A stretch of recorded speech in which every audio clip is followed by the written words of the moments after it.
Hey, I'm Ella with Locks and Locks of Hairstyles, and today we're going to do a really cute butterfly bun, so give it a try, thanks! Start with a section at the back of the crown of your head, give it a little squirt of hairspray, and back comb it just a little bit to give it some height up top, and then the section in front of it, up to the front where your bangs are, or if you don't have bangs, then I do that piece too, give it a couple of squirts of hairspray, back comb it a little bit, and then I just drop it.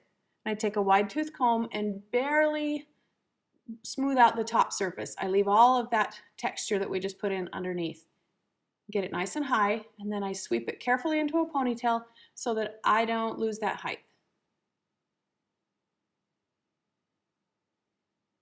And lift it a little bit more, and then I'm careful how I put in my elastic.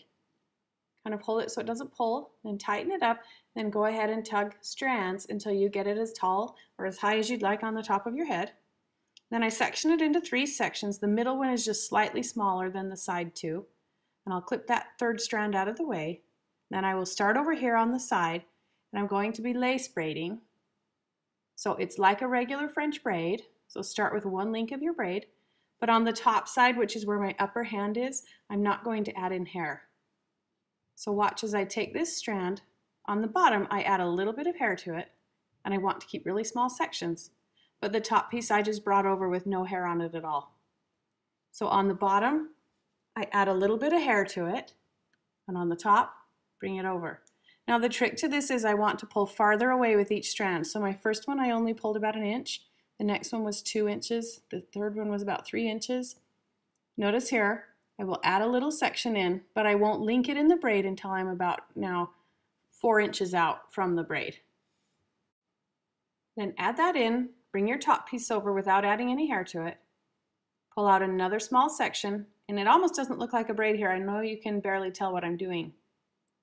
But keep braiding like this because it's going to fold over itself and clip into the head and make that wing of the butterfly.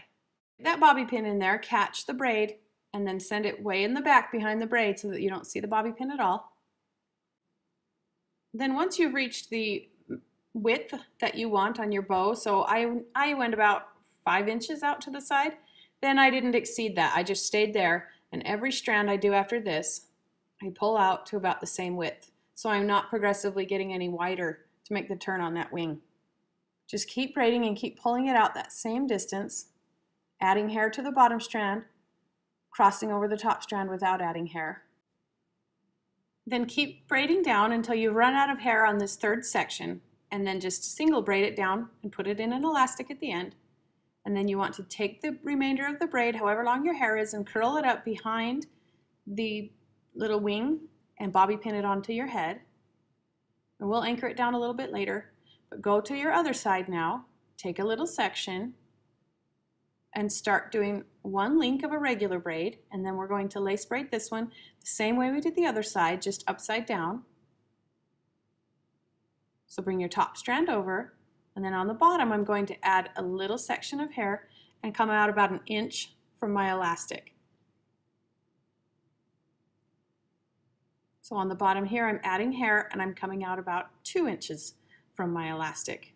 Then crossing over that top strand with no hair, add some hair to the bottom strand, pull it over, come out about 3 inches from your elastic, and keep doing this gradually out. So I went out about 5 inches. You can do yours based on however big you want your butterfly wing. Then keep working your way down just like you did the other side. Put it in an elastic, loop it underneath the braid and bobby pin it. And then for this lower section that we left out, I'm going to divide it into 3, and 2 of them I'm going to braid into little braids, and the last one leave down. We'll do that for the center of the tail, or the body. Then take your braid and loop it over itself like I did. I think it holds better if you start from underneath, go over, loop them both over into a little figure 8, and then hold them together, and we will take the leftover hair that we haven't done anything with, and those 2 braids, and just put them in an elastic. And then I am going to clip off the elastics from those 2 little braids and let out any excess braid that you had. So you don't have to braid all the way to the bottom, just enough to loop it. Brush it smooth, and then this one I will rope braid for the body of the butterfly. So basically you send both the strands twisted the same direction. So I took them left, and then I'm going to cross them to the right against each other. And as you work your way down, twist them to the left again, cross them right. We have a video tutorial if you need to learn to rope braid. Go ahead and click on that. Put that in an elastic just enough that it can go over and be the body. Then I reach under, pull it through, and I leave just the little piece down as like a flight pattern for the butterfly. And you have a beautiful, elegant hairstyle.